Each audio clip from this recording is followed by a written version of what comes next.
The following is a conversation with Melanie Mitchell. She's a professor of computer science at Portland State University and an external professor at Santa Fe Institute. She has worked on and written about artificial intelligence from fascinating perspectives, including adaptive complex systems, genetic algorithms, and the Copycat cognitive architecture, which places the process of analogy making at the core of human cognition. From her doctoral work with her advisors, Douglas Hofstadter and John Holland, to today, she has contributed a lot of important ideas to the field of AI, including her recent book, simply called Artificial Intelligence, a Guide for Thinking Humans.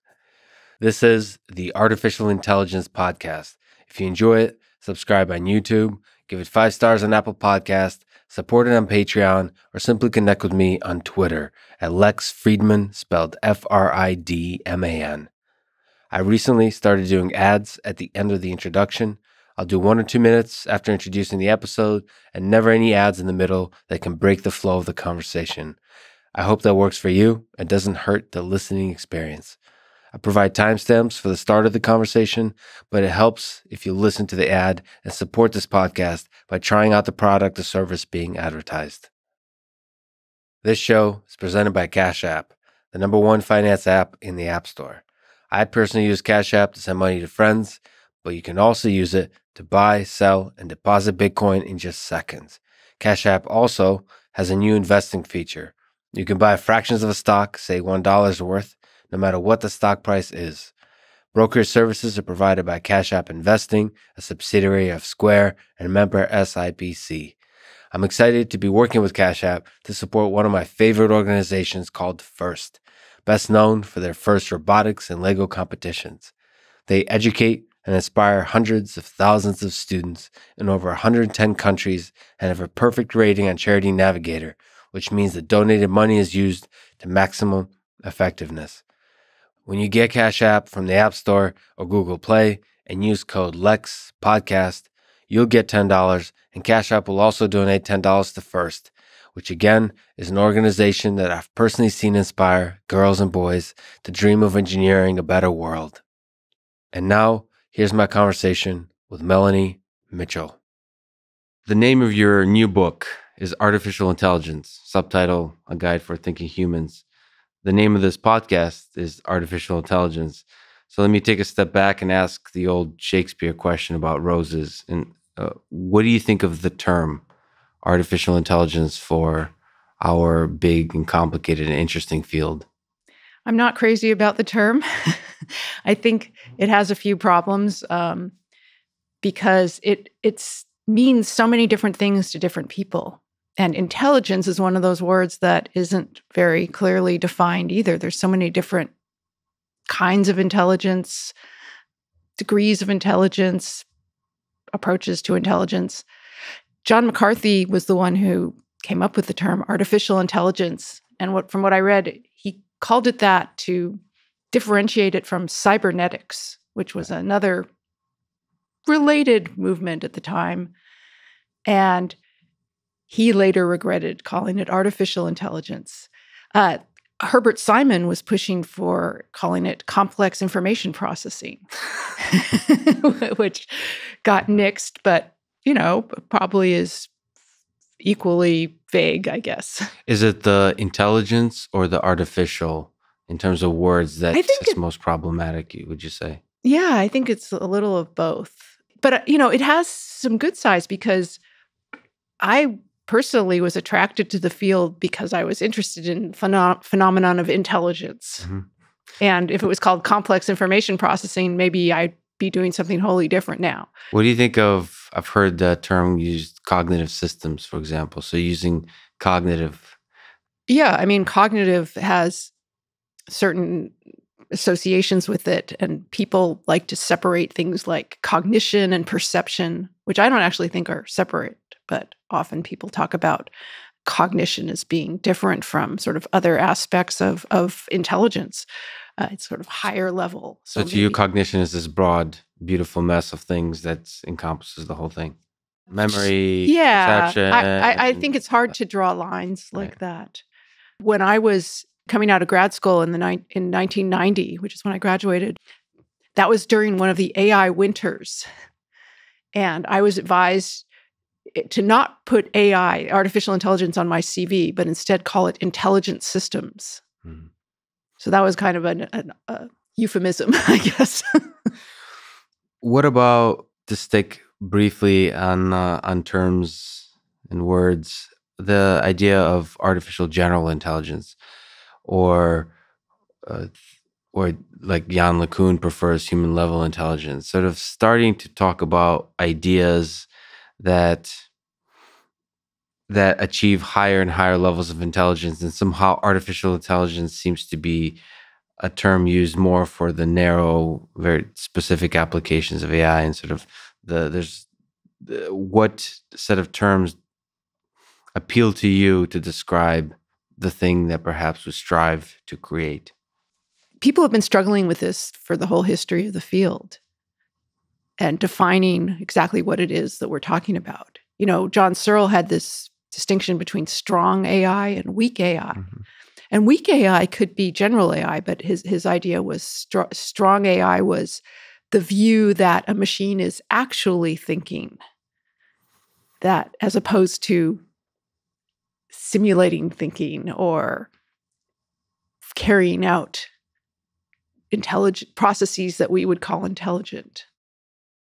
At a high level, if you look at the founding of the field, McCarthy and Searle and so on, are we closer to having a better sense of that line between narrow, weak AI and strong AI? Yes, I think we're closer to having a better idea of what that line is.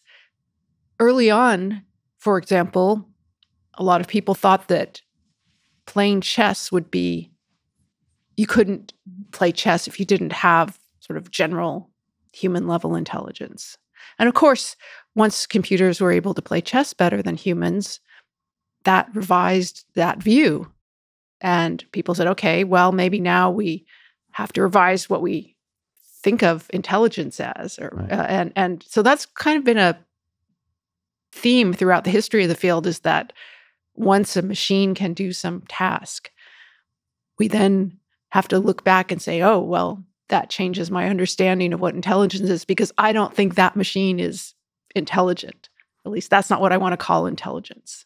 So do you think that line moves forever, or will we eventually really feel as a civilization like we crossed the line, if it's possible? It's hard to predict, but I don't see any reason why we couldn't, in principle, create something that we would consider intelligent.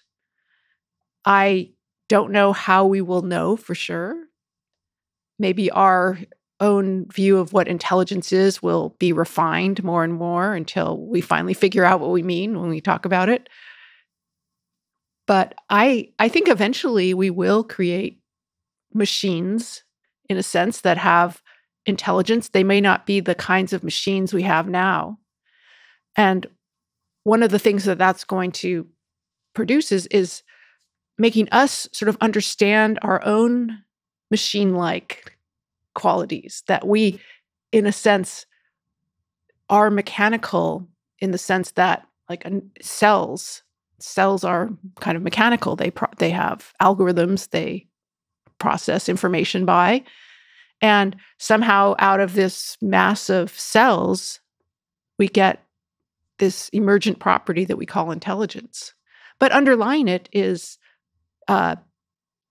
really just cellular processing and lots and lots and lots of it. Do you think it's possible to create intelligence without understanding our own mind?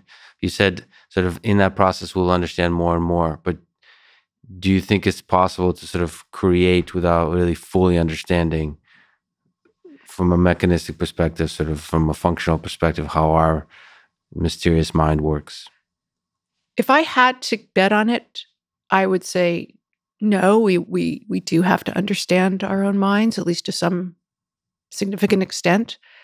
But I think that's a really big open question. I've been very surprised at how far kind of brute force approaches based on, say, big data and huge networks can take us. I wouldn't have expected that. Mm-hmm. And they have nothing to do with the way our minds work. So that's been surprising to me. So it could be wrong. To explore the psychological and the philosophical, do you think we're okay as a species with something that's more intelligent than us? Do you think perhaps the reason we're pushing that line further and further is we're afraid of acknowledging that there's something stronger, better, smarter than us humans? Well, I'm not sure we can define intelligence that way because, smarter than is with respect to computers are already smarter than us in some areas. They can multiply much better than we can.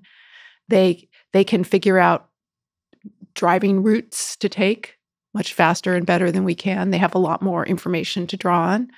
They know about, traffic conditions and all that stuff. So for any given particular task, sometimes computers are much better than we are, and we're totally happy with that, right? I'm totally happy with that. It doesn't bother me at all. I guess the question is, which things about our intelligence would we feel very sad or upset that machines had been able to recreate? Yeah. So in the book, I talk about my former PhD advisor, Douglas Hofstadter, who encountered a music generation program. And that was really the line for him, that if a machine could create beautiful music, that would be terrifying for him, because that is something he feels is really at the core of what it is to be human, creating beautiful music, art, literature. I don't think he doesn't like the fact that machines can recognize spoken language really well. Like he personally doesn't like using speech recognition, but I don't think it bothers him to his core, because it's like, okay, that's not at the core of humanity. But it may be different for every person, what really they feel would usurp their humanity. And I think maybe it's a generational thing also. Maybe our children or our children's children will be adapted. They'll adapt to these new devices that can do all these tasks and say, yes, this thing is smarter than me in all these areas, but that's great because it helps me. Looking at the broad history of our species, why do you think so many humans have dreamed of creating artificial life and artificial intelligence throughout the history of our civilization? So not just this century or the 20th century, but really throughout many centuries that preceded it. That's a really good question. And I have wondered about that. Because I myself, was driven by curiosity about my own thought processes and thought it would be fantastic to be able to get a computer to mimic some of my thought processes. And I'm not sure why we're so driven. I think we want to understand ourselves better. And we also want machines to do things for us. But I don't know, there's something more to it because it's so deep in the kind of mythology or the ethos of our species. And I don't think other species have this drive. So I don't know. If you were to sort of psychoanalyze yourself in your own interest in AI, what excites you about creating intelligence? So you said understanding our own selves? Yeah, I think that's what drives me particularly. I'm really interested in human intelligence, but I'm also interested in the sort of the phenomenon of intelligence more generally. And I don't think humans are the only thing with intelligence, or even animals. But I think intelligence is a concept that encompasses a lot of complex systems. And if you think of things like insect colonies or cellular processes or the immune system or all kinds of different biological or even societal processes have, as an emergent property, some aspects of what we would call intelligence. They have memory, they process information, they have goals, they accomplish their goals, et cetera. And to me, that the question of what is this thing we're talking about here was really fascinating to me, and exploring it using computers seemed to be a good way to approach the question. So do you think kind of intelligence, do you think of our universe as a kind of hierarchy of complex systems, and then intelligence is just the property of any, you can look at any level and every level has some aspect of intelligence. So we're just like one little speck in that giant hierarchy of complex systems. I don't know if I would say any system like that has intelligence, but I guess I don't have a good enough definition of intelligence to say that. So let me do sort of multiple choice, I guess. So so you said ant colonies. So are ant colonies intelligent? Are the bacteria in our body intelligent? And then going to the physics world, molecules and the behavior at the quantum level of electrons and so on, are those kinds of systems, do they possess intelligence? Like where's the line that feels compelling to you? I don't know. I mean, I think intelligence is a continuum, and I think that the ability to, in some sense, have intention, have a goal, have some kind of self-awareness is part of it. So I'm not sure if, it's hard to know where to draw that line. I think that's kind of a mystery. But I wouldn't say that, the planets orbiting the sun is an intelligent system. I mean, I would find that maybe not the right term to describe that. And this is, there's all this debate in the field of like, what's the right way to define intelligence? What's the right way to model intelligence? Should we think about computation? Should we think about dynamics? And should we think about, free energy and all of that stuff? And I think that it's a fantastic time to be in the field because there's so many questions and so much we don't understand. There's so much work to do. So are we the most special kind of intelligence in this kind of, you said there's a bunch of different elements and characteristics of intelligent systems and colonies. Is human intelligence, the thing in our brain, is that the most interesting kind of intelligence in this continuum? Well, it's interesting to us because it is us. So, I mean, interesting to me, yes, and because I'm part of the human. But to understanding the fundamentals of intelligence, what I'm getting at, is studying the human, is sort of, if everything we've talked about, what you talk about in your book, what just the AI field, this notion, yes, it's hard to define, but it's usually talking about something that's very akin to human intelligence. Yeah, to me it is the most interesting because it's the most complex, I think. It's the most self-aware. It's the only system, at least that I know of, that reflects on its own intelligence. And you talk about the history of AI and us in terms of creating artificial intelligence being terrible at predicting the future with AI or with tech in general. So why do you think we're so bad at predicting the future? Are we hopelessly bad? So no matter what, whether it's this decade or the next few decades, every time we make a prediction, there's just no way of doing it well? Or as the field matures, we'll be better and better at it? I believe as the field matures, we will be better. And I think the reason that we've had so much trouble is that we have so little understanding of our own intelligence. So there's the famous story about Marvin Minsky assigning computer vision as a summer project to his undergrad students. And I believe that's actually a true story. Yeah, no, there's a write-up on it which everyone should read. It's like I think it's like a proposal this describes everything that should be done in that project. It's hilarious because you could explain it, but from my sort of recollection, it describes basically all the fundamental problems of computer vision, many of which that still haven't been solved. Yeah, and I don't know how far they really expected to get, right. But I think that, and they're really, Marvin Minsky is a super smart guy and very sophisticated thinker, but I think that no one really understands or understood, still doesn't understand how complicated, how complex the things that we do are because they're so invisible to us. To us, vision, being able to look out at the world and describe what we see, that's just immediate.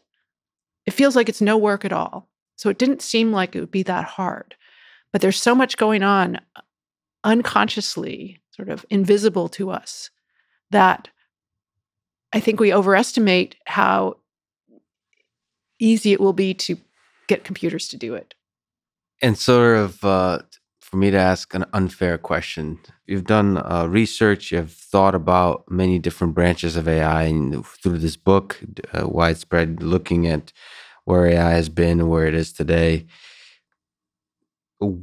If you were to make a prediction, how many years from now would we as a society create something that you would say achieved human level intelligence or superhuman level intelligence? That is an unfair question. A prediction that will most likely be wrong. So, but it's just your notion because... Okay, I'll say more than 100 years. More than 100 years. And I quoted somebody in my book who said that human level intelligence is 100 Nobel Prizes away, which I like because it's a nice way to sort of, it's a nice unit for prediction. And it's like that many fantastic discoveries have to be made. And of course, there's no Nobel Prize in AI. Right. Not yet, at least. If we look at that 100 years, your sense is really the journey to intelligence has to go through something more complicated that's akin to our own cognitive systems, understanding them, being able to create them in the artificial systems, as opposed to sort of taking the machine learning approaches of today and really scaling them exponentially with both compute and hardware and data. That would be my guess. I think that in the sort of going along in the narrow AI, that the current approaches will get better. I think there's some fundamental limits to how far they're going to get. I might be wrong, but that's what I think. And there's some fundamental weaknesses that they have that I talk about in the book that just comes from this approach of supervised learning, requiring sort of feed forward networks and so on. It's just, I don't think it's a sustainable approach to understanding the world. Yeah, I'm personally torn on it. Sort of, everything you read about in the book and sort of what we're talking about now, I agree with you, but I'm more and more, depending on the day. First of all, I'm deeply surprised by the success of machine learning and deep learning in general. And from the very beginning, it's really been my main focus of work. I'm just surprised how far it gets. And I'm also think we're really early on in these efforts of these narrow AI. So I think there'll be a lot of surprises of how far it gets. I think we'll be extremely impressed. Like my sense is everything I've seen so far, and we'll talk about autonomous driving and so on, I think we can get really far.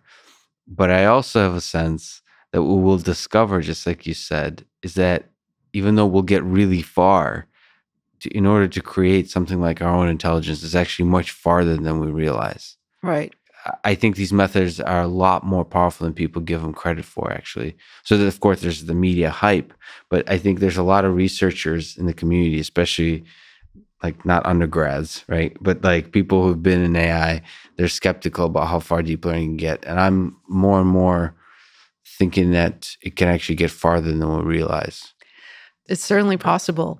One thing that surprised me when I was writing the book is how far apart different people are in the field are on their opinion of how far the field has come and what is accomplished and what's going to happen next. What's your sense of who are the different people, groups, mindsets, thoughts in the community about where AI is today? Yeah, they're all over the place. So there's kind of the singularity transhumanism group. I don't know exactly how to characterize that approach, which like is the sort of exponential progress.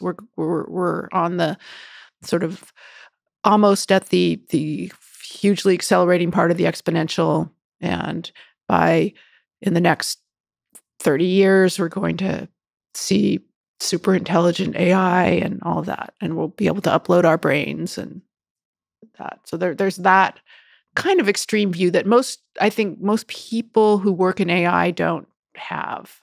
They disagree with that. But there are people who are maybe aren't, singularity people, but they do think that the current approach of deep learning is going to scale and is going to kind of go all the way, basically, and take us to true AI or human level AI or whatever you want to call it. And there's quite a few of them. And a lot of them, like a lot of the people I met who work at big tech companies in AI groups kind of have this view that we're really not that far, Just to linger on that point, sort of, if I can take as an example, like Jan LeCun, I don't know if you know about his work and his viewpoints on this. I do. He believes that there's a bunch of breakthroughs, like fundamental, like Nobel Prizes, there's needed still. Right. But I think he thinks those breakthroughs will be built on top of deep learning. Right. And then there's some people who think we need to kind of put deep learning to the side a little bit as just one module that's helpful in the bigger cognitive framework. Right. So I think, from what I understand, Jan LeCun is rightly saying supervised learning is not sustainable. We have to figure out how to do unsupervised learning, that's going to be the key. And, I think that's probably true. I think unsupervised learning is going to be harder than people think. I mean, the way that we humans do it. Then there's the opposing view, there's the Gary Marcus kind of hybrid view where deep learning is one part, but we need to bring back kind of these symbolic approaches and combine them. Of course, no one knows how to do that very well. Which is the more important part. Right. To emphasize, and how do they fit together? What's the foundation? What's the thing that's on top? What's the cake? What's the icing? Right. Yeah. Then there's people pushing different things. There's the causality people who say, deep learning as it's formulated today completely lacks any notion of causality, and that's dooms it. And therefore we have to somehow give it some kind of notion of causality. There's a lot of push from the more cognitive science crowd saying we have to look at developmental learning. We have to look at how babies learn. We have to look at intuitive physics, all these things we know about physics. And as somebody kind of quipped, we also have to teach machines intuitive metaphysics, which means like objects exist. Causality exists. These things that maybe we're born with. I don't know. Yeah. That they don't have, the machines don't have any of that. They look at a group of pixels and they get 10 million examples, but they they can't necessarily learn that there are objects in the world. So there's just a lot of pieces of the puzzle that people are promoting, and with different opinions of like how important they are and how close we are to being able to put them all together to create general intelligence. Looking at this broad field, what do you take away from it? Who's the most impressive? Is it the cognitive folks, the Gary Marcus camp, the Jan camp, unsupervised, and there's self-supervised, there's the supervised, and then there's the engineers who are actually building systems. You have sort of the Andrej Karpathy at Tesla building actual, it's not philosophy, it's real like systems that operate in the real world. What do you take away from all this beautiful variety? I don't know if, these different views are not necessarily mutually exclusive. And I think people like Jan LeCun agrees with the developmental psychology, causality, intuitive physics, etc. But he still thinks that it's learning, like end-to-end learning, is the way to go. Will take us perhaps all the way. Yeah, and that we don't need, there's no sort of innate stuff that has to get built in. This is, it's because it's a hard problem. I personally, I'm very sympathetic to the cognitive science side because that's kind of where I came in to the field. I've become more and more sort of an embodiment adherent, saying that, without having a body, it's going to be very hard to learn what we need to learn about the world. That's definitely something I'd love to talk about in a little bit. To step into the cognitive world, then, if you don't mind, because you've done so many interesting things. If we look to Copycat, taking a couple of decades step back, you, Douglas Hofstadter, and others have created and developed Copycat more than 30 years ago. That's painful to hear. So what is it? What is Copycat? It's a program that makes analogies in an idealized domain, idealized world of letter strings. So as you say, 30 years ago, wow. So I started working on it when I started grad school in 1984. Wow. Dates me. And it's based on Doug Hofstadter's ideas about that analogy is really a core aspect of thinking. I remember he has a really nice quote in the book by himself and Emmanuel Sander called Surfaces and Essences. I don't know if you've seen that book, but it's about analogy. Mm-hmm. And he says, without concepts, there can be no thought, and without analogies, there can be no concepts. Mm-hmm. So the view is that analogy is not just this kind of reasoning technique where we go, shoe is to foot as glove is to what, these kinds of things that we have on IQ tests or whatever. But that it's much deeper. It's much more pervasive in everything we do, in our language, our thinking, our perception. So he had a view that was a very active perception idea. So the idea was that instead of having kind of a passive network in which you have input that's being processed through these feed-forward layers, and then there's an output at the end, that perception is really a dynamic process, where like our eyes are moving around and they're getting information, and that information is feeding back to what we look at next, influences what we look at next and how we look at it. And so Copycat was trying to do that, kind of simulate that kind of idea where you have these agents. It's kind of an agent-based system, and you have these agents that are picking things to look at and deciding whether they were interesting or not, mm-hmm. and whether they should be looked at more, and that would influence other agents. Now, how do they interact? So they interacted through this global kind of what we call the workspace. Mm-hmm. So it's actually inspired by the old Blackboard systems where you would have agents that post information on a blackboard, a common blackboard. This is like very old-fashioned AI. Is that, are we talking about like in physical space? Is this a computer program? It's a computer program. So agents posting concepts on a blackboard kind of thing? Yeah, we called it a workspace. And it's the workspace is a data structure. The agents are little pieces of code that you could think of them as little detectors or little filters that say, I'm going to pick this place to look, and I'm going to look for a certain thing. And is this the thing I think is important? Is it there? So it's almost like, a convolution in a way, except a little bit more general, and then highlighting it in the workspace. Once it's in the workspace, how do the things that are highlighted relate to each other? Like is it? So there's different kinds of agents that can build connections between different things. So just to give you a concrete example, what Copycat did was it made analogies between strings of letters. So here's an example. ABC changes to ABD. What does IJK change to? And the program had some prior knowledge about the alphabet. It knew the sequence of the alphabet. It had a concept of letter, of successor of letter. It had concepts of sameness. So it had some innate things programmed in.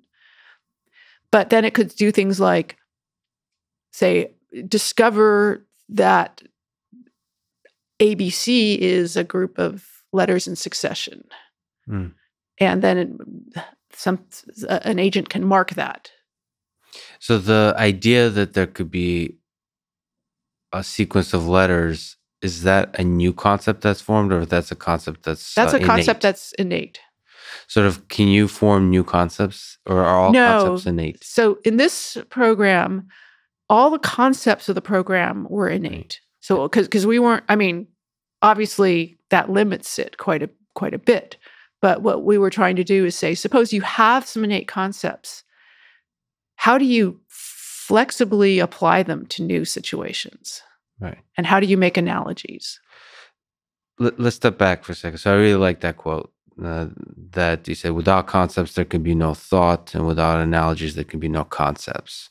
In a Santa Fe presentation, you said that it should be one of the mantras of AI. Yes. And that you also yourself said how to form and fluidly use concept is the most important open problem in AI. Yes.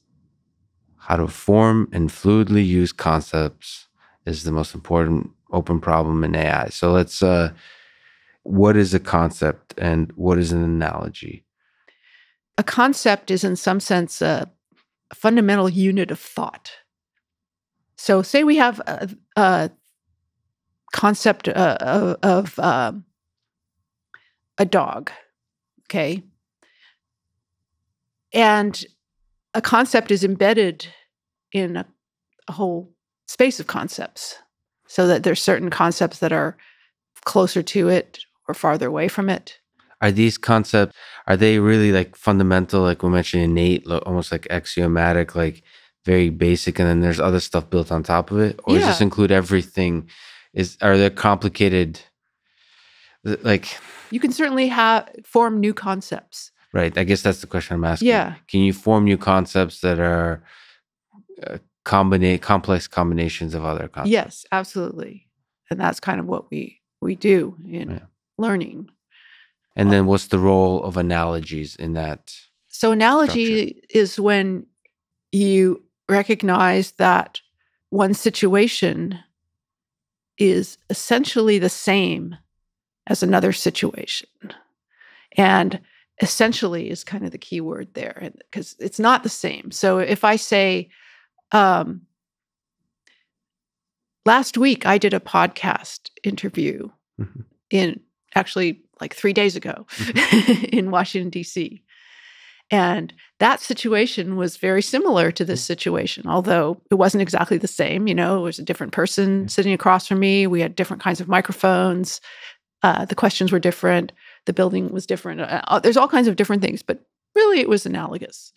Or I can say, so doing a podcast interview, that's kind of a concept. It's a new concept. I never had that concept before this year, essentially. Yeah.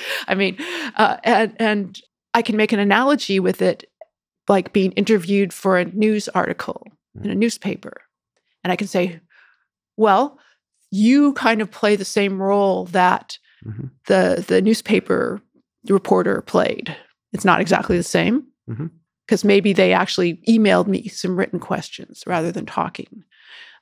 And the written questions play are analogous to your spoken questions. And, there's just all kinds of similarities. And this somehow probably connects to conversations you have over Thanksgiving dinner, just general conversations. There's like a thread you can probably take that just stretches out in all aspects of life that connect to this podcast. I mean, sure, conversations between humans. Sure. And if I go and tell a friend of mine about this podcast interview, my friend might say, oh, the same thing happened to me. Let's say, you ask me some really hard question and I have trouble answering it. My friend could say, the same thing happened to me, but it wasn't a podcast interview. It wasn't, it was a completely different situation. And yet my friend is seeing essentially the same thing. We say that very fluidly, the same thing happened to me. Essentially the same thing. Right? But we don't even say that, right? Right. We just say the same imply thing. It, yes. Yeah. And the view that kind of went into, say, Copycat, that whole thing is that act of saying the same thing happened to me is making an analogy. And in some sense, that's what underlies all of our concepts. Why do you think analogy making that you're describing is so fundamental to cognition? Like, it seems like it's the main element, action of what we think of as cognition. Yeah, so it can be argued that all of this generalization we do of concepts and recognizing concepts in different situations is done by analogy. That's every time I'm recognizing that, say, you're a person, that's by analogy because I have this concept of what person is and I'm applying it to you. And every time I recognize a new situation, like one of the things I talked about in the book was the concept of walking a dog, that's actually making an analogy because all of that, the details are very different. So reasoning could be reduced down to essentially analogy making. So all the things we think of as like you said, perception. So what's perception is taking raw sensory input and it's somehow integrating into our understanding of the world, updating the understanding, and all of that has just this giant mess of analogies that are being made. I think so, yeah. If you could just linger on it a little bit, like what do you think it takes to engineer a process like that for us in our artificial systems? We need to understand better, I think, how we do it, how humans do it. And it comes down to internal models, I think. People talk a lot about mental models, that concepts are mental models, that I can, in my head, I can do a simulation of a situation like walking a dog. Right. And that there's some work in psychology that promotes this idea that all of concepts are really mental simulations, that whenever you encounter a concept or situation in the world, or you read about it or whatever, you do some kind of mental simulation that allows you to predict what's going to happen, to develop expectations of what's going to happen. So that's the kind of structure I think we need, is that kind of mental model that, and in our brains, somehow these mental models are very much interconnected. Again, so a lot of stuff we're talking about are essentially open problems, right? So if I ask a question, I don't mean that you would know the answer, only just hypothesizing. But how big do you think is the network graph data structure of concepts that's in our head? Like if we're trying to build that ourselves, like we take it. That's one of the things we take for granted. We think. I mean, that's why we take common sense for granted. We think common sense is trivial, but how big of a thing of concepts is that underlies what we think of as common sense, for example? Yeah, I don't know, and I don't even know what units to measure it in. And you say, how big is it? That's beautifully put, right? But we have, it's really hard to know. We have, 100 billion neurons or something. I don't know.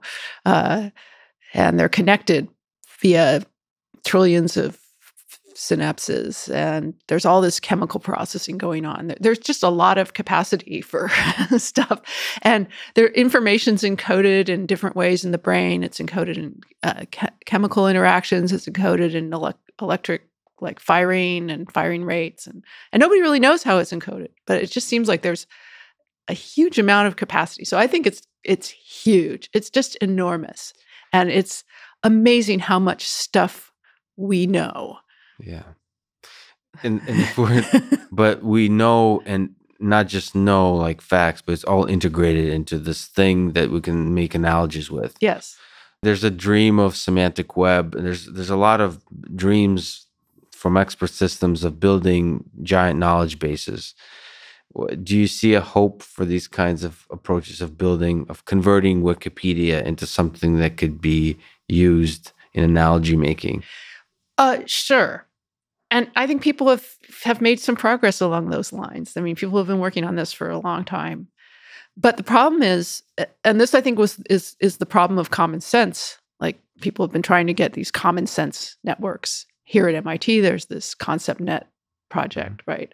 But the problem is that, as I said, most of the knowledge that we have is invisible to us. It's not in Wikipedia.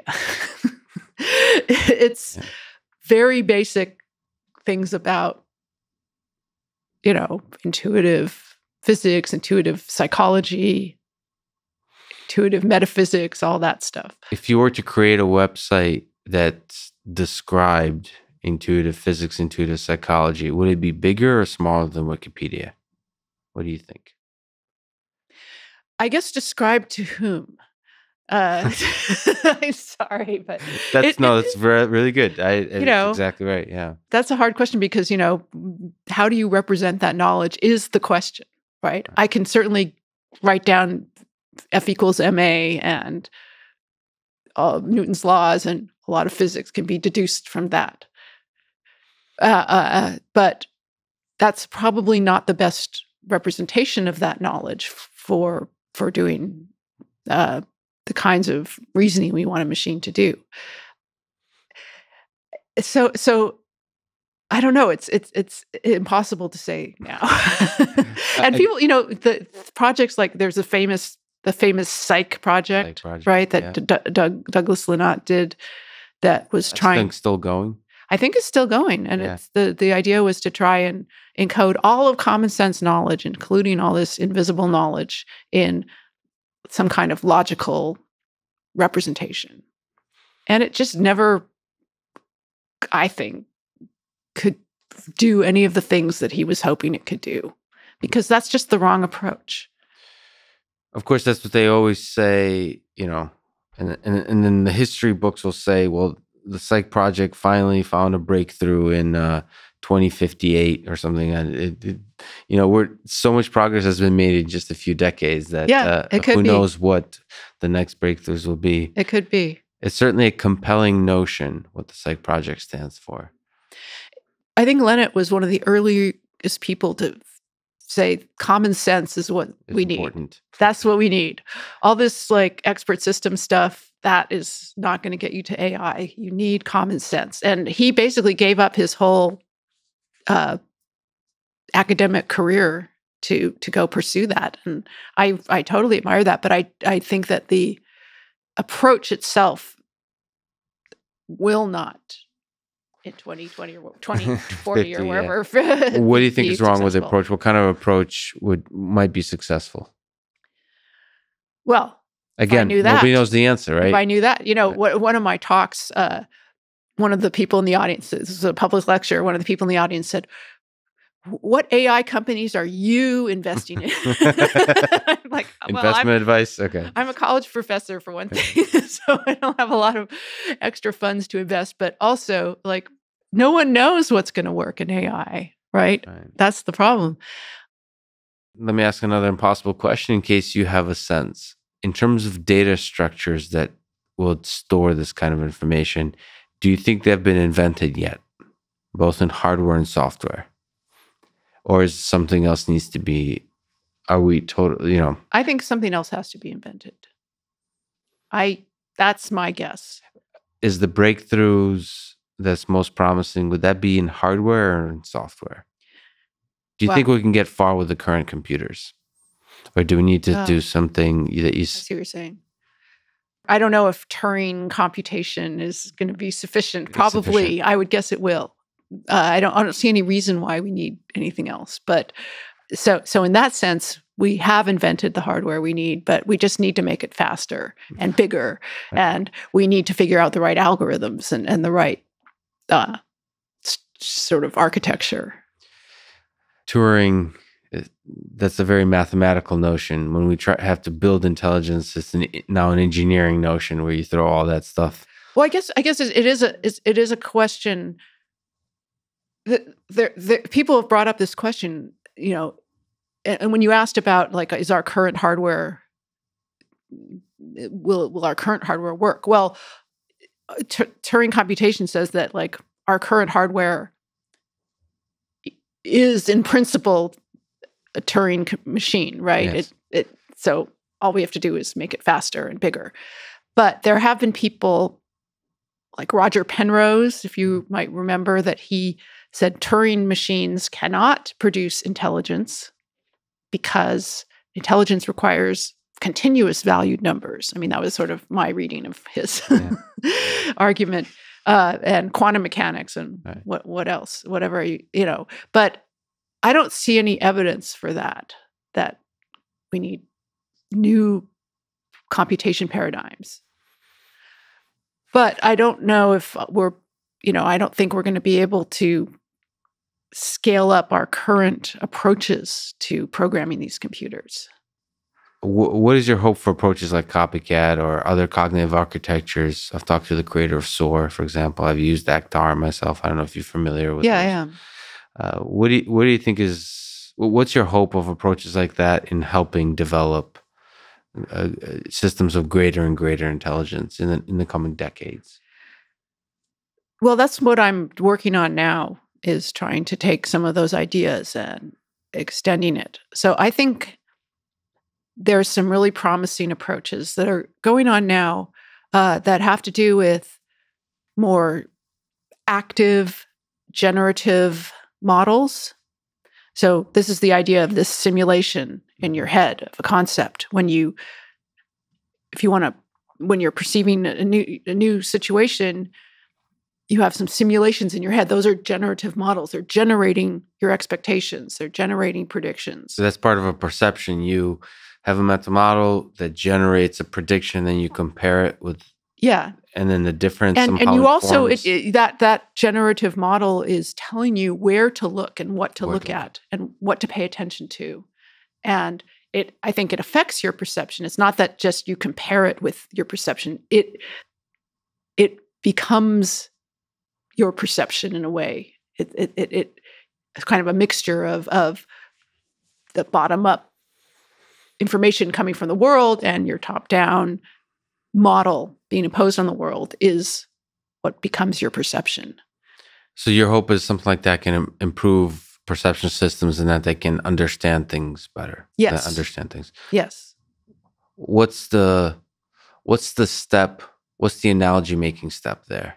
Well, the idea is that you have this pretty complicated conceptual space. Mm-hmm. You can talk about a semantic network or something like that with these different kinds of concept models in your brain that are connected. Mm-hmm. So let's take the example of walking a dog. Mm-hmm. So we were talking about that. Okay. Let's say I see someone out on the street walking a cat. Some people walk their cats, I guess. Yes. Seems like a bad idea, but Yeah. so my model, there's connections between my model of a dog and a model of a cat. Mm-hmm. And I can immediately see the analogy of that those are analogous situations. But I can also see the differences, and that tells me what to expect. So also, I have a new situation. So another example with the walking the dog thing is sometimes I see people riding their bikes with a leash, holding a leash, and the dog's running alongside. Okay, so I know that I recognize that as kind of a dog walking situation, even though the person's not walking, right? And the dog's not walking. Yeah. Because I have these models that say, okay, riding a bike is sort of similar to walking, or it's connected. It's a means of transportation. But because they have their dog there, I assume they're not going to work, but they're going out for exercise. And, these analogies help me to figure out kind of what's going on, what's likely. But sort of these analogies are very human interpretable. Mm-hmm. So that's that kind of space. And then you look at something like the current deep learning approaches, they kind of help you to take raw sensory information and to sort of automatically build up hierarchies of well, you can even call them concepts. They're just not human interpretable concepts. What's the link here? Do you hope it's sort of the hybrid system question? How do you think the two can start to meet each other? What's the value of learning in this systems of forming, of analogy making? The goal of the original goal of deep learning in at least visual perception was that you would get the system to learn to extract features that at these different levels of complexity. So maybe edge detection, and that would lead into learning, simple combinations of edges, and then more complex shapes, and then whole objects or faces. And this was based on the ideas of the neuroscientists Hubel and Wiesel, who had seen laid out this kind of structure in brain. And I think that's right to some extent. Of course, people have found that the whole story is a little more complex than that, and the brain, of course, always is, and there's a lot of feedback. And so I see that as absolutely a good brain-inspired approach to some aspects of perception.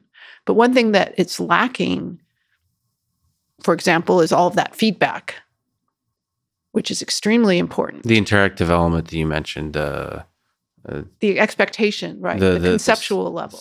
Going back and forth with the expectation, the perception, and just going back and forth. So that is extremely important. And, one thing about deep neural networks is that in a given situation, like, they're trained, right? They get these weights and everything. But then now I give them a new image, let's say. Yes. They treat every part of the image in the same way. They apply the same filters at each layer to all parts of the image. Mm-hmm. There's no feedback to say, like, oh, this part of the image is irrelevant. Right. I shouldn't care about this part of the image. Or this part of the image is the most important part. And that's kind of what we humans are able to do because we have these conceptual expectations. So there's, by the way, a little bit of work in that. There's certainly a lot more in what's called attention in natural language processing now. That's exceptionally powerful, and it's a very, just as you say, is a really powerful idea. But again, in sort of machine learning, it all kind of operates in an automated way that's not human. Well, it's not also okay. So right. It's not dynamic. I mean, in the sense that as a perception of a new example is being processed, those attention's weights don't change. Right. So, I mean, there's there's a kind of notion that there's not a memory. So you're not aggregating the idea of like this mental model idea. I mean, that seems to be a fundamental idea. There's not a really powerful, I mean, there's some stuff with memory, but there's not a powerful way to represent the world in some sort of way that's deeper than, I mean, it's so difficult because, neural networks do represent the world. They do have a mental model, right? But it just seems to be shallow. Like it's hard to criticize them at the fundamental level. To me, at least, it's easy to criticize them. Well, look, like exactly what you're saying, mental models, sort of almost from put a psychology hat on, say, look, these networks are clearly not able to achieve what we humans do with forming mental models, the analogy making, and so on. But that doesn't mean that they fundamentally cannot do that. Like you can't. It's very difficult to say that. I mean, at least to me. Do you have a notion that the learning approaches really? I mean, they're going to not only are they limited today, but they will forever be limited in being able to construct such mental models. I think the idea of the dynamic perception is key here. The idea that moving your eyes around and getting feedback. And that's something that, there's been some models like that. There's certainly recurrent neural networks that operate over several time steps. But the problem is that the recurrence is, basically the feedback is at the next time step is the entire hidden state of the network, which is, it turns out that that doesn't work very well. But see, the thing I'm saying is, mathematically speaking, it has the information in that recurrence to capture everything. It just doesn't seem to work. Yeah. Right. So like it's like it's the same Turing machine question, right? Maybe theoretically, computers, anything that's Turing, a universal Turing machine can be intelligent, but practically, the architecture might be very specific kind of architecture to be able to create it. So it's just, I guess it sort of asks almost the same question again: is how big of a role do you think deep learning will play or needs to play in this, in perception? I think that deep learning, as it currently exists, will play that kind of thing will play some role. And but I think that there's a lot more going on in perception. But who knows? The definition of deep learning, I mean, it's pretty broad. It's kind of an umbrella for a lot of different what I mean things. is purely sort of neural networks. And a feed-forward neural networks. Essentially. Yeah. Or there could be recurrence, but sometimes it feels like, so I talked to Gary Marcus, it feels like the criticism of deep learning is kind of like us birds criticizing airplanes for not flying well, or that they're not really flying. Do you think deep learning, it could go all the way, like Jan LeCun thinks? Do you think that, the brute force learning approach can go all the way? I don't think so, no.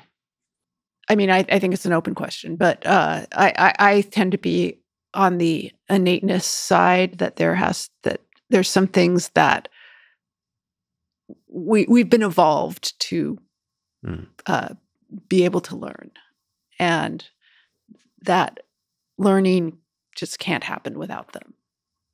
So one example, here's an example I had in the book that I think is useful to me, at least in thinking about this. So this has to do with the DeepMind's Atari game playing program. Mm-hmm. Okay. And it learned to play these Atari video games just by getting input from the pixels of the screen. And it learned to play the game Breakout 1,000% better than humans. Okay, that was one of their results, and it was great. And it learned this thing where it tunneled through the side of the bricks in the breakout game, and the ball could bounce off the ceiling and then just wipe out bricks. Yeah. Okay, so there was a group who did an experiment where they took the paddle, that you move with the joystick, and moved it up 2 pixels or something like that. And then they looked at a deep Q learning system that had been trained on breakout and said, could it now transfer its learning to this new version of the game? Of course, a human could, but and it couldn't. Maybe that's not surprising, but I guess the point is it hadn't learned the concept of a paddle. It hadn't learned the concept of a ball or the concept of tunneling. It was learning something, we looking at it kind of anthropomorphized it and said, oh, here's what it's doing and the way we describe it. But it actually didn't learn those concepts. And so because it didn't learn those concepts, it couldn't make this transfer. Yeah, so that's a beautiful statement. But at the same time, by moving the paddle, we also anthropomorphize flaws to inject into the system that will then flip how impressed we are by it. What I mean by that is, to me, the Atari games were, deeply impressive that was possible at all. So I have to first pause on that, and people should look at that, just like the game of Go, which is fundamentally different to me than what Deep Blue did. Even though there's still Monte Carlo, there's still tree search. It's just everything DeepMind has done in terms of learning, however limited it is still deeply surprising to me. Yeah, I'm not trying to say that what they did wasn't impressive. I think it was incredibly impressive. To me, it's interesting.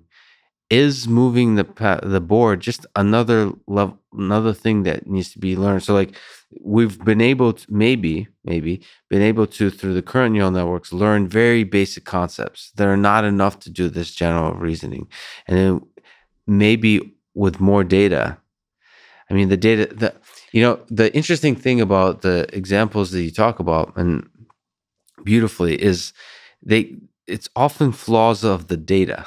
Well, that's the question. I mean, right? I think that is the key question, whether it's a flaw of the data or not. Or the mechanism. Because the reason I brought up this example was because you were asking, do I think that, learning from data could go all the way? Yes. And this was why I brought up the example, because I think, and this is not at all to take away from the impressive work that they did, but it's to say that when we look at what these systems learn,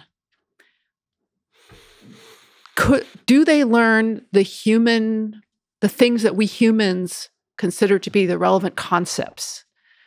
And in that example, it didn't. Yes. Sure, if you train it on moving, the paddle being in different places, maybe it could deal with, maybe it would learn that concept. I'm not totally sure.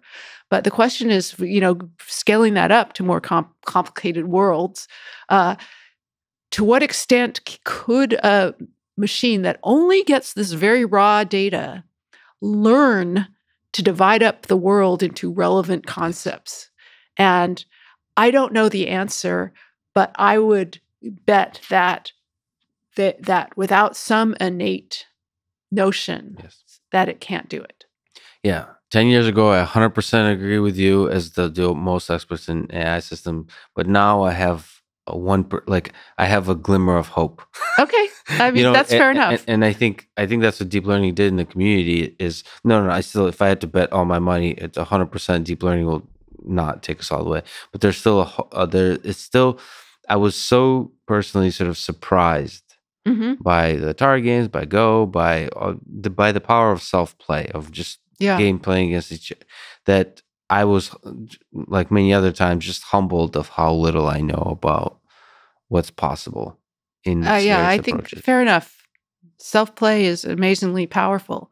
And, that goes way back to Arthur Samuel, right, with his checker playing program.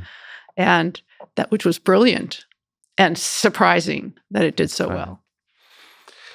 So just for fun, let me ask you on the topic of autonomous vehicles. It's the area that that I work, at least these days, most closely on. And it's also area that I think is a good example that you use is sort of an example of things we as humans don't always realize how hard it is to do. It's like the constant trend in AI, but the different problems that we think are easy when we first try them, and then we realize how hard it is. Okay, so why you've talked about this autonomous driving being a difficult problem, more difficult than we realize. Humans give it credit for. Why is it so difficult? What are the most difficult parts in your view? I think it's difficult because of the world is so open-ended as to what kinds of things can happen. So you have sort of what normally happens, which is just you drive along and nothing surprising happens. And autonomous vehicles can do, the ones we have now, evidently can do really well on most normal situations as long as the weather is reasonably good and everything. But if we have this notion of edge case or things in the tail of the distribution, people call it the long tail problem, which says that there's so many possible things that can happen that was not in the training data of the machine, that it won't be able to handle it because it doesn't have common sense. Right.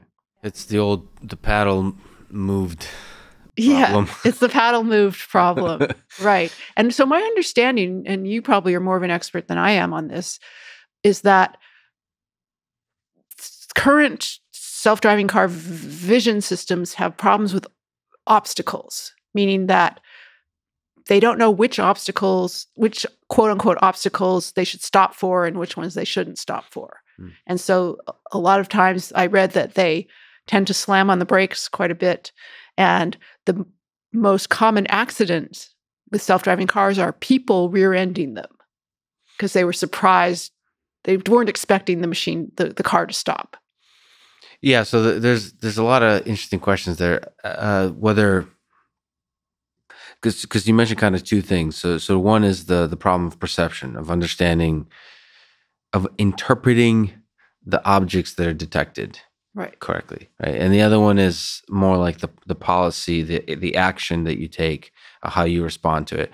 So a lot of the cars braking is a kind of notion of, to clarify, there's a lot of different kind of things that are people calling autonomous vehicles, but the L4 vehicles with a safety driver are the ones like Waymo and Cruise and those companies. They tend to be very conservative and cautious. So they tend to be very, very afraid of hurting anything or anyone and getting in any kind of accidents.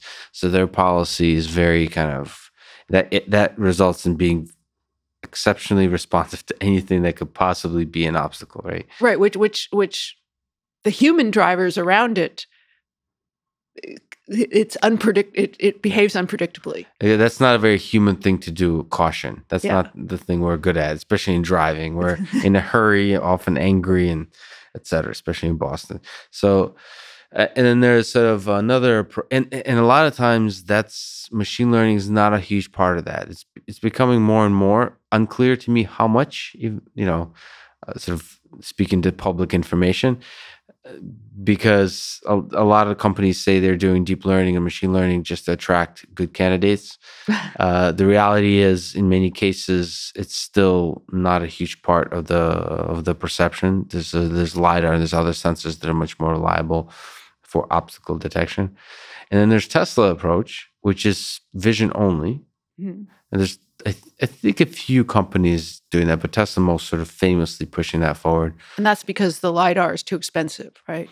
Well, I mean, yes, but I would say if you were to for free give to every Tesla vehicle, I mean, Elon Musk fundamentally believes that LiDAR is a crutch, right? Famously said that if you want to solve the problem with machine learning, LiDAR should not be the primary sensor, is the belief. Okay. The camera contains a lot more information.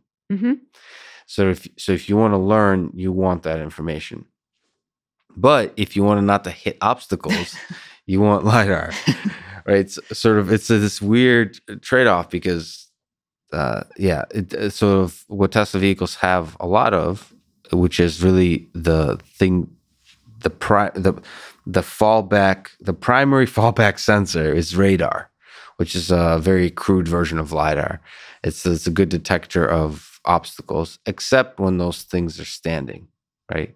The stopped vehicles. Right. That's why it had problems with crashing into stop fire trucks. Stop fire trucks. That's right. So the hope there is that the vision sensor would somehow catch that and infer. So there's a lot of problems with perception. They are doing actually some incredible stuff in the almost like an active learning space where it's constantly taking edge cases and pulling back in. There's this data pipeline.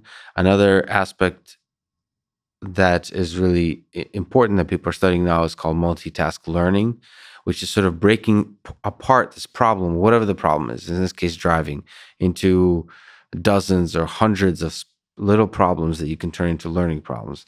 So this giant pipeline, that, it's kind of interesting. I've been skeptical from the very beginning, but become less and less skeptical over time how much of driving can be learned. I still think it's much farther than the CEO of that particular company thinks it will be, but it is constantly surprising that through good engineering and data collection and active selection of data, how you can attack that long tail.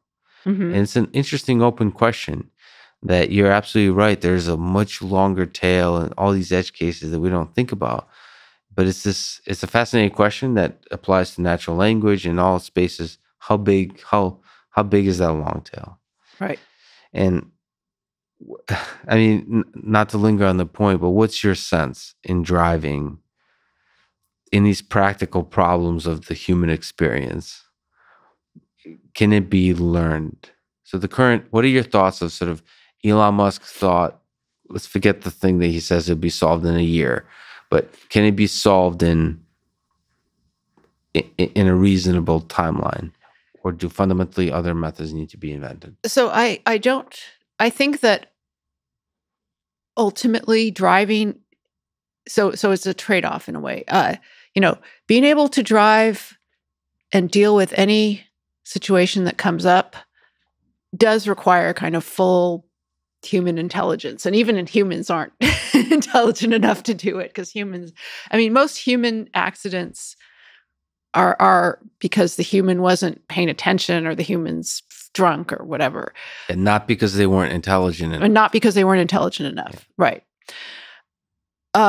Whereas the accidents with autonomous vehicles is because they weren't intelligent enough. They're always paying attention. Yeah, they're always paying attention. So it's a trade-off, and I think that it's a very fair thing to say that autonomous vehicles will be ultimately safer than humans, because humans are very unsafe. It's kind of a low bar. But just like you said, I think humans get a better rap, right? Because we're really good at the common sense thing. Yeah, we're great at the common sense thing. We're bad at the paying attention thing. Right? Especially when driving's kind of boring and we have these phones to play with and everything. But I think what's going to happen is that, for many reasons, not just AI reasons, but also like legal and other reasons, that the definition of self-driving is going to change, or autonomous is going to change. It's not going to be just, I'm going to go to sleep in the back and you just drive me anywhere. It's going to be more, certain areas are going to be instrumented to have the sensors and the mapping and all of the stuff you need for that the autonomous cars won't have to have full common sense. And they'll do just fine in those areas, as long as pedestrians don't mess with them too much. That's another question. Oh, that's right. That's the human. But I don't think we will have fully autonomous self-driving in the way that the average person thinks of it for a very long time. And just to reiterate, this is the interesting open question that I think I agree with you on. is to solve fully autonomous driving, you have to be able to engineer in common sense. Yes. I think it's an important thing to hear and think about. I hope that's wrong, but I currently agree with you that unfortunately you do have to have, to be more specific, sort of these deep understandings of physics and of the way this world works, and also human dynamics. Like you mentioned, pedestrians and cyclists are actually, that's whatever that nonverbal communication, as some people call it. There's that dynamic that is also part of this common sense. Right. And we humans are pretty good at predicting what other humans are going to do. And how our actions impact the behaviors of, so this weird game theoretic dance that we're good at somehow. And the funny thing is, because I've watched countless hours of pedestrian video and talked to people, we humans are also really bad at articulating the knowledge we have. Right. Which has been a huge challenge. Yes. So you've mentioned embodied intelligence. What do you think it takes to build a system of human level intelligence? Does it need to have a body? I'm not sure, but I'm coming around to that more and more. And what does it mean to be, I don't mean to keep bringing up Jan LeCun, but he looms very large. Well, he certainly has a large personality, yes. He thinks that the system needs to be grounded, meaning it needs to sort of be able to interact with reality, but doesn't think it necessarily needs to have a body. So when you think of... So what's the difference? I guess I want to ask, when you mean body, do you mean you have to be able to play with the world? Or do you also mean like there's a body that you have to preserve? Oh, that's a good question. I haven't really thought about that, but I think both, I would guess. Because I think intelligence, it's so hard to separate it from our desire for self-preservation, our emotions, all that non-rational stuff that kind of gets in the way of logical thinking. Because if we're talking about human intelligence or human level intelligence, whatever that means, a huge part of it is social. That, we were evolved to be social and to deal with other people. And that's just so ingrained in us that it's hard to separate intelligence from that. I think, AI for the last 70 years or however long it's been around, it has largely been separated. There's this idea that there's it's kind of very Cartesian. There's this, thinking thing that we're trying to create, but we don't care about all this other stuff. Mm-hmm. And I think the other stuff is very fundamental. So there's the idea that things like emotion get in the way of intelligence. As opposed to being an integral part of it. So, I mean, I'm Russian, so we romanticize the notions of emotion and suffering and all that kind of fear of mortality, those kinds of things. So in AI, especially, by the way, did you see that there was this recent thing going around the internet of some, I think he's a Russian or some Slavic, had written this thing sort of anti the idea of superintelligence. I forgot, maybe he's Polish. Anyway, so he had all these arguments, and one was the argument from Slavic pessimism. My favorite. Do you remember what the argument is? It's like nothing ever works. Yeah. Everything sucks. So what do you think is the role? Like, that's such a fascinating idea that what we perceive as sort of the limits of the human mind, which is emotion and fear and all those kinds of things, are integral to intelligence. Could you elaborate on that? Like, why is that important, do you think, for human level intelligence? At least for the way the humans work, it's a big part of how it affects how we perceive the world. Mm-hmm. It affects how we make decisions about the world. It affects how we interact with other people. It affects our understanding of other people. You know, for me to understand your what you're likely to do, I need to have kind of a theory of mind, and that's very much a theory of emotion and motivations and goals, and to understand that, we have this whole system of mirror neurons, and I sort of understand your motivations through sort of simulating it myself.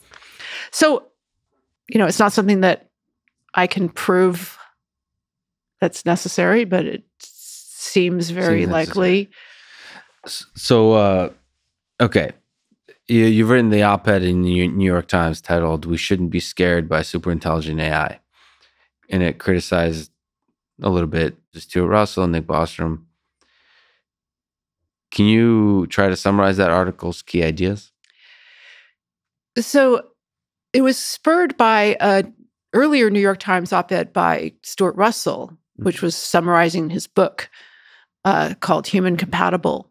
And the article was saying, if we have super intelligent AI, we need to have its values aligned with our values, and it has to learn about what we really want. And he gave this example: what if we have a super intelligent AI and we give it the problem of solving climate change, and it decides that the best way to lower the carbon in the atmosphere is to kill all the humans? Right. Okay. So to me, that just made no sense at all, because a super intelligent AI, first of all, trying to figure out what super intelligence means. And it seems that something that's super intelligent can't just be intelligent along this one dimension of, okay, I'm going to figure out all the steps, the best optimal path to solving climate change, and not be intelligent enough to figure out that humans don't want to be killed, that you could get to one without having the other. And, Bostrom in his book talks about the orthogonality hypothesis, where he says he thinks that a system's, I can't remember exactly what it is, but like a system's goals and its values don't have to be aligned. There's some orthogonality there, which didn't make any sense to me. So you're saying in any system that's sufficiently not even super intelligent, but as it approaches greater and greater intelligence, there's a holistic nature that will sort of attention that will naturally emerge that prevents it from sort of any one dimension running away. Yeah, exactly. So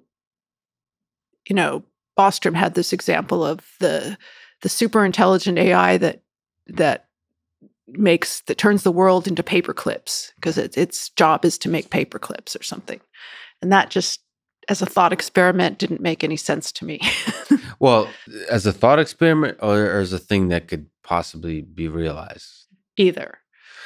So I think that, what my op-ed was trying to do was say that intelligence is more complex than these people are presenting it.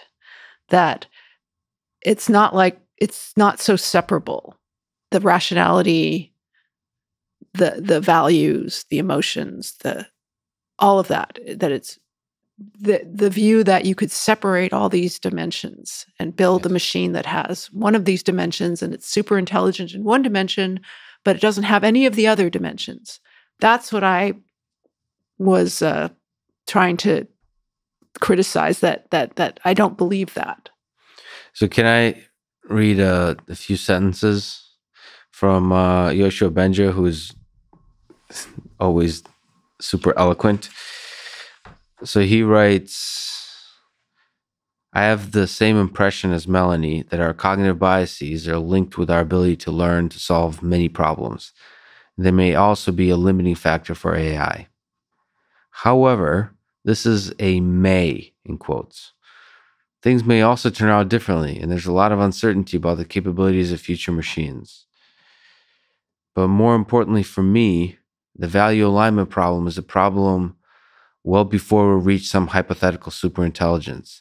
It is already posing a problem in the form of super powerful companies whose objective function may not be sufficiently aligned with humanity's general well-being, creating all kinds of harmful side effects. So he goes on to argue that the orthogonality and those kinds of things, the concerns of just aligning values with the capabilities of the system is something that might come long before we reach anything like super intelligence.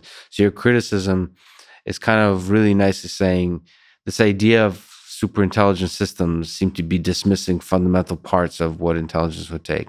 And then Yosho kind of says, yes, but if we look at systems that are much less intelligent, there might be these same kinds of problems that emerge.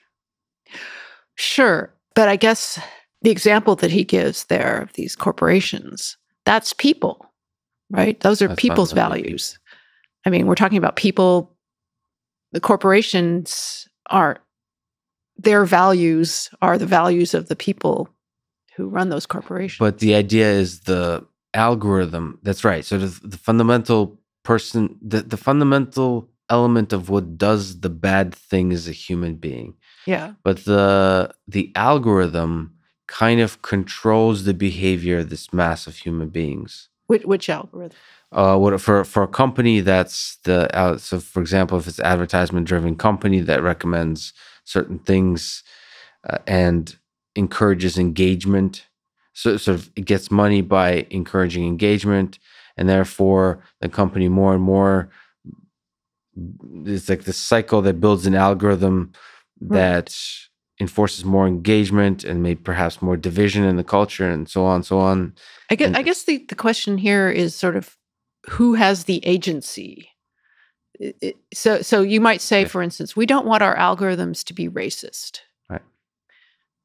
And facial recognition, some people have criticized some facial recognition systems as being racist because they're not as good on darker skin than lighter skin. That's right. Okay, but the agency there, the actual facial recognition algorithm isn't what has the agency. It's not the racist thing, right? It's the I don't know, the combination of the training data, the cameras being used, whatever.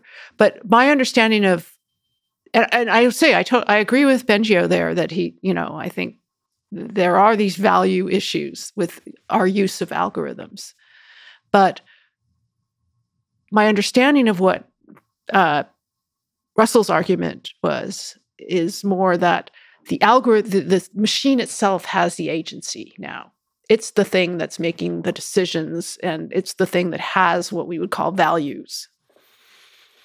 Yes. So whether that's just a matter of degree, it's hard to say, right?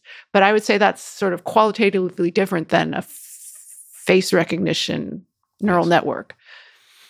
And to broadly linger on that point, if you look at Elon Musk or Stuart Russell or Bostrom, people who are worried about existential risks of AI, however far into the future, their argument goes is it eventually happens. We don't know how far, but it eventually happens. Do you share any of those concerns? And what kind of concerns in general do you have about AI that approach anything like existential threat to humanity? So I would say, yes, it's possible.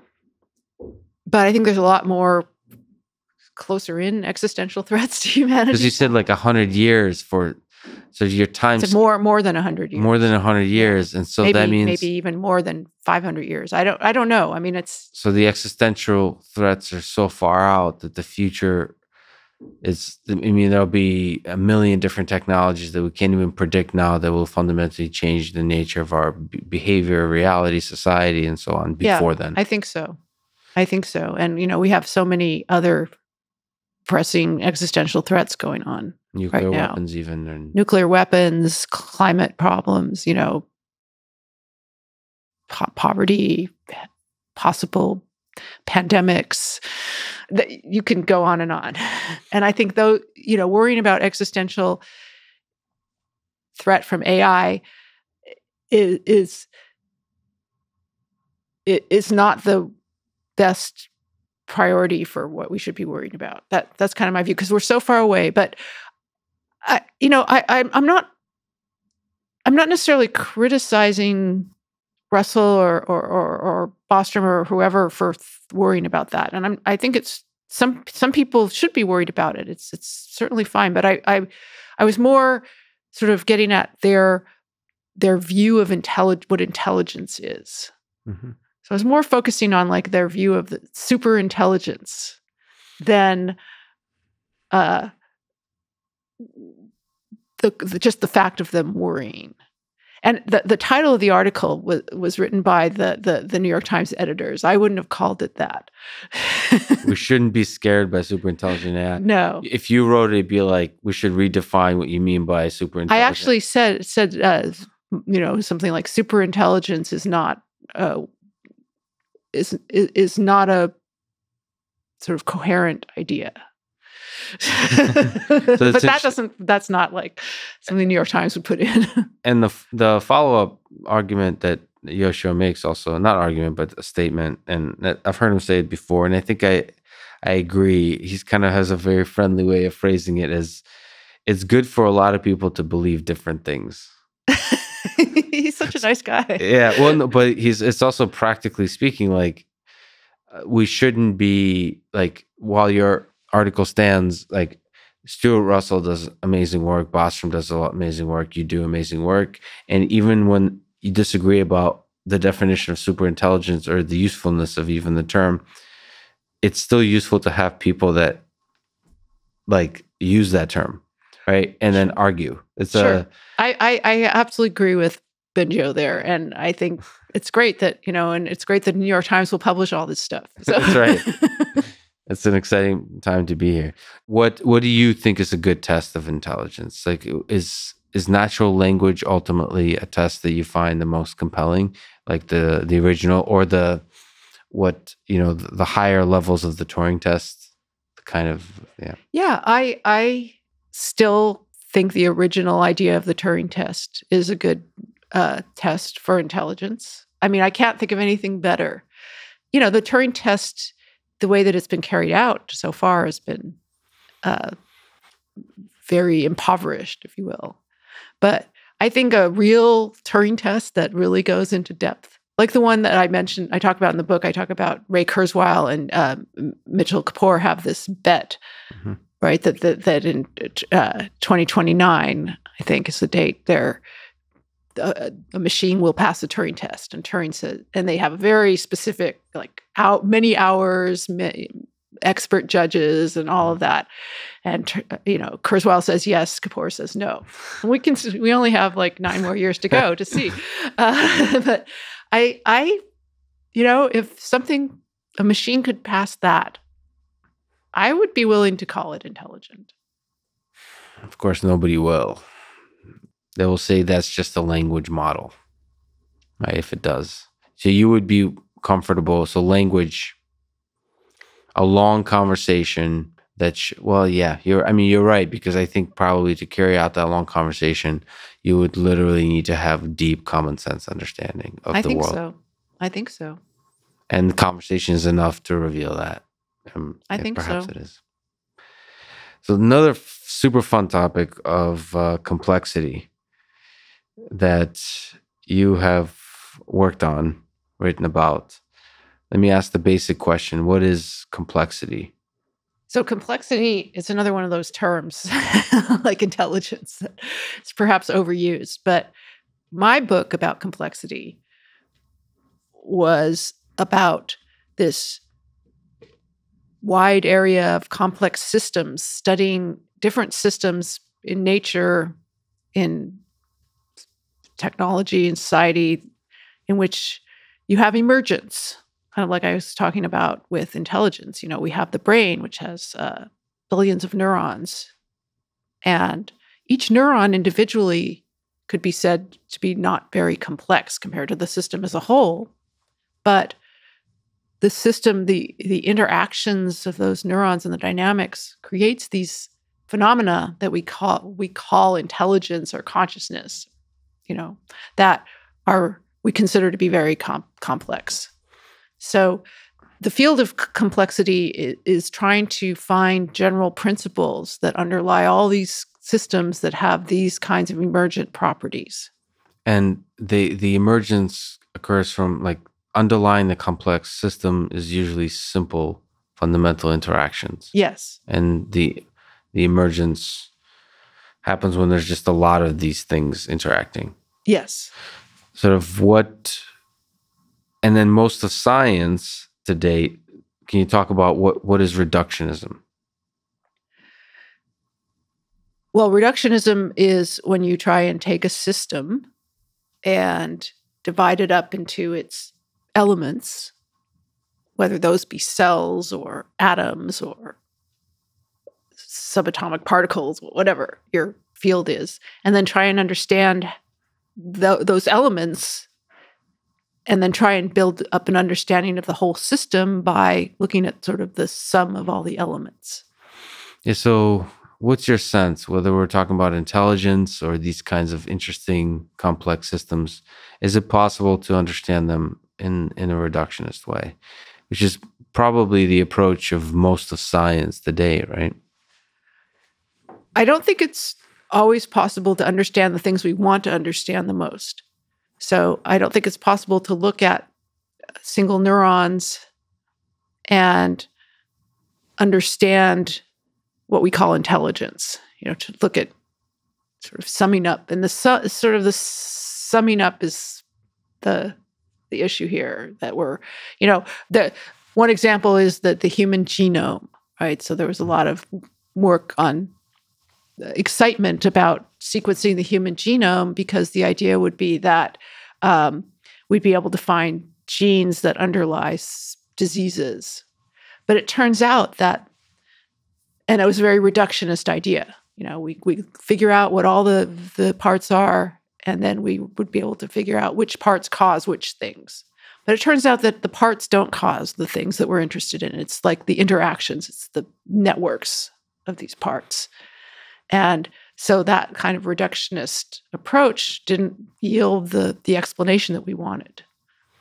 What do you is the most beautiful complex system that you've encountered? The most beautiful. That you've been captivated by? Is it sort of, for me, is the simplest to be cellular automata. Oh, yeah. So I was very captivated by cellular automata and worked on cellular automata for several years. Do you find it amazing, or is it surprising that such simple systems, such simple rules in cellular automata can create sort of seemingly unlimited complexity? Yeah, that was very surprising to me. How do you make sense of it? How does that make you feel? Is it just ultimately humbling, or is there a hope to somehow leverage this into a deeper understanding and even able to engineer things like intelligence? It's definitely humbling. How humbling in that, also kind of awe-inspiring, that it's that awe-inspiring, like, part of mathematics, that these incredibly simple rules can produce this very beautiful, complex, hard to understand behavior. And it's mysterious, and surprising still. But exciting, because it does give you kind of the hope that you might be able to engineer complexity just from simple rules from the beginnings. Can you briefly say, what is the Santa Fe Institute, its history, its culture, its ideas, its future? So I've never, as I mentioned to you, I've never been, but it's always been this, in my mind, this mystical place where brilliant people study the edge of chaos. So yeah, exactly. So the Santa Fe Institute was started in 1984, and it was created by a group of scientists, a lot of them from Los Alamos National Lab, which is about a 40-minute drive from the Santa Fe Institute. They were mostly physicists and chemists, but they were frustrated in their field because they felt that their field wasn't approaching kind of big interdisciplinary questions like the kinds we've been talking about. And they wanted to have a place where people from different disciplines could work on these big questions without sort of being siloed into physics, chemistry, biology, whatever. So they started this institute, and this was people like George Cowan, who was a chemist in the Manhattan Project, and Nicholas Metropolis, who mathematician, physicist, Murray Gell-Mann, physicist. So some really big names here. Mm-hmm. Ken Arrow, an economist, Nobel Prize-winning economist, and they started having these workshops. And this whole enterprise kind of grew into this research institute that's itself has been kind of on the edge of chaos its whole life because it doesn't have a significant endowment. Right. And it's just been kind of living on whatever funding it can raise through donations and grants and however it can, business associates and so on. But it's a great place. It's a really fun place to go think about ideas that you wouldn't normally encounter. I saw Sean Carroll, some physicists. Yeah, he's on the external faculty. And you mentioned that there's some external faculty and there's people that are a very small group of resident faculty. Maybe about 10 who are there on 5-year terms that can sometimes get renewed. And then they have some postdocs, and then they have this much larger, on the order of 100 external faculty or people like me who come and visit for various periods of time. So what do you think is the future of the Santa Fe Institute? Like what, and if people are interested, like what's there in terms of the public interaction or students or so on that could be a possible interaction with the Santa Fe Institute or its ideas? Yeah, so there's a few different things they do. They have a complex systems summer school for graduate students and postdocs, and sometimes faculty attend too. And that's a 4-week, very intensive residential program where you go and you listen to lectures and you do projects, and people really like that. I mean, it's a lot of fun. They also have some specialty summer schools.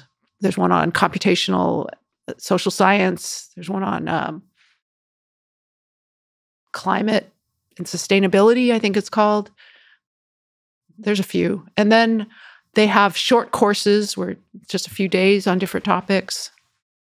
They also have an online education platform that offers a lot of different courses and tutorials from SFI faculty, including an Introduction to Complexity course that I taught.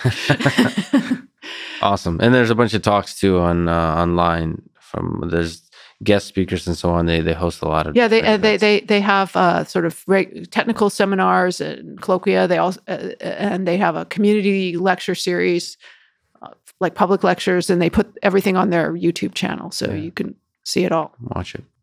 Douglas Hofstadter, author of Gödel, Escherbach, was your PhD advisor. You mentioned a couple of times, and collaborator. Do you have any favorite lessons or memories from your time working with him? That continues to this day, I guess, but just even looking back throughout your time working with him. So one of the things he taught me was that when you're looking at a complex problem, to idealize it as much as possible, to try and figure out what is the essence of this problem. And this is how like the Copycat program came into being, was by taking analogy making and saying, how can we make this as idealized as possible, but still retain really the important things we want to study? And that's really been a core theme of my research, I think. And I continue to try and do that. And it's really very much kind of physics inspired. Hofstadter was a PhD in physics. That was his background. It's like first principles kind of thinking, like you're reduced to the most fundamental aspect of the problem. Yeah. So that you can focus on solving that fundamental aspect. Yeah. And in AI, that was, people used to work in these micro worlds, right? Like the blocks world was very early, important area in AI. And then that got criticized because they said, oh, you can't scale that to the real world. And so people started working on much like more real world like problems. But now there's been kind of a return even to the blocks world itself. You know, we've seen a lot of people who are trying to work on more of these very idealized problems for things like natural language and common sense. So that's an interesting evolution of those ideas. So perhaps the blocks world represents the fundamental challenges of the problem of intelligence more than people realize. It might, yeah. Is there sort of, when you look back at your body of work and your life, you've worked in so many different fields, is there something that you're just really proud of in terms of ideas that you've gotten a chance to explore, create yourself? So I am really proud of my work on the Copycat project. I think it's really different from what almost everyone has done in AI. I think there's a lot of ideas there to be explored. And I guess one of the happiest days of my life, you know, aside from like the births of my children, was the birth of Copycat, when it actually started to be able to make really interesting analogies. And I remember that very clearly. So that was a very exciting time. Well, you kind of gave life to an artificial system. That's right. What, in terms of what people can interact, I saw there's like I think it's called Copycat. Metacat. And there's a Python 3 implementation. If people actually wanted to play around with it and actually get into it and study it and maybe integrate into, whether it's with deep learning or any other kind of work they're doing, what would you suggest they do to learn more about it and to take it forward in different kinds of directions? Yeah, so there's Douglas Hofstadter's book called Fluid Concepts and Creative Analogies. Talks in great detail about Copycat. I have a book called Analogy Making as Perception, which is a version of my PhD thesis on it. There's also code that's available that you can get it to run. I have some links on my webpage to where people can get the code for it.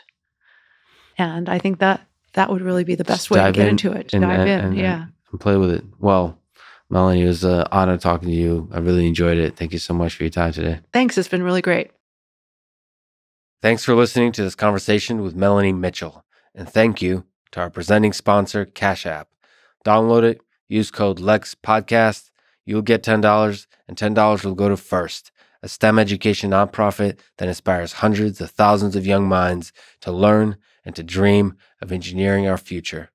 If you enjoy this podcast, subscribe on YouTube, give it 5 stars on Apple Podcasts, support it on Patreon, or connect with me on Twitter. And now, let me leave you with some words of wisdom from Douglas Hofstadter and Melanie Mitchell. Without concepts, there can be no thought. And without analogies, there can be no concepts. And Melanie adds, how to form and fluidly use concepts is the most important open problem in AI. Thank you for listening and hope to see you next time.